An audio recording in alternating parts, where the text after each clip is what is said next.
A guy named Mickey Barretto did it a couple years ago in a story that involves legal loopholes, an infinite housing hack, and, because this is half as interesting, a loose link to North Korea. But let's start with the hotel. The New Yorker opened in 1930, boasting 41 floors and over 27 I'll check your videos out after this. Clinton conceded the 2016 100%. election in its ballroom, and Nikola Tesla died in room 3327, which I don't know how we know because there was a do not disturb tag on the door. You can't open a door that's there. We should be in a Schrodinger's Tesla situation. Upon opening, the New Yorker had a whole power plant, an ice rink, and a staggering 2,503 rooms, with the cheapest going for just $3.50 a night. In June 2018, Mickey Barretto paid $257 for a one-night stay in room 2565, but he turned it into a roughly $1,826 for one deal, staying 5 years without paying another cent. By 2019, he was listed as the hotel's owner. Most versions of this story characterize Barretto as exploiting a loophole in New York's rent stabilization law, which is partially true. That was the law he used, but he used it exactly as it was intended. The Rent Stabilization Act hit the scene in 1969 to help keep at least some portion of New York's housing stock affordable. Its more well-known parts regulate how much landlords can raise rent in certain apartments. But since 1981, the law has covered certain hotel rooms too. Ones in hotels that had at least 6 rooms total that were built in or before July of 1969 and which rented those rooms for less than $88 a week as of May of 1968. This isn't a loophole. In fact, hotels and other transient living spaces were made part of the stabilization law in 1981 to close a loophole. Before they were regulated like this, landlords could dodge stabilization by converting an affordable apartment into an unaffordable hotel room. That's what they do now. With these rules in place, it didn't matter if you called the building an apartment building, a hotel, a boarding house, the law had you covered.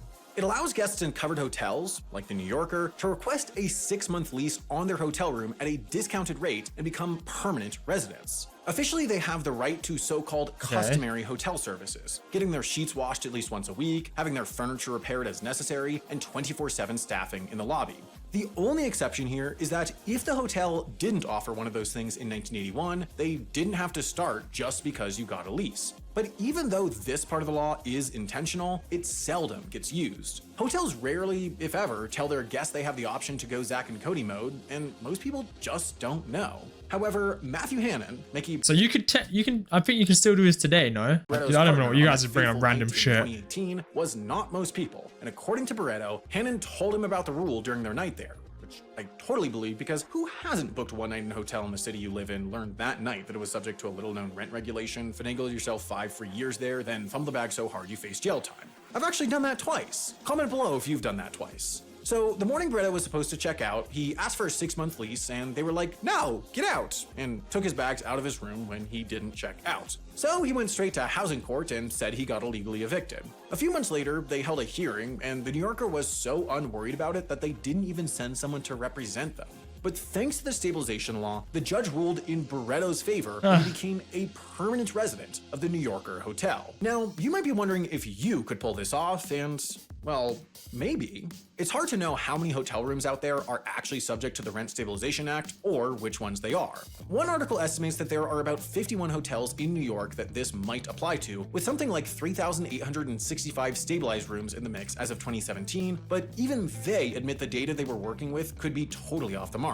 So if you want to steal a hotel, you might have to go with the guess and check method. As for Amy, she misunderstood what I was asking when I asked her to steal the New Yorker, so when it wouldn't fit in her bag, she just went to the Taco Bell cantina, which I better not have paid for. Getting his room key back would have been a good place for Barretto to stop. I mean, he gets to pay next to nothing to live right across from the Taco Bell cantina. But like Icarus in the sky or me in a buffet, he went after more and more until he basically destroyed himself.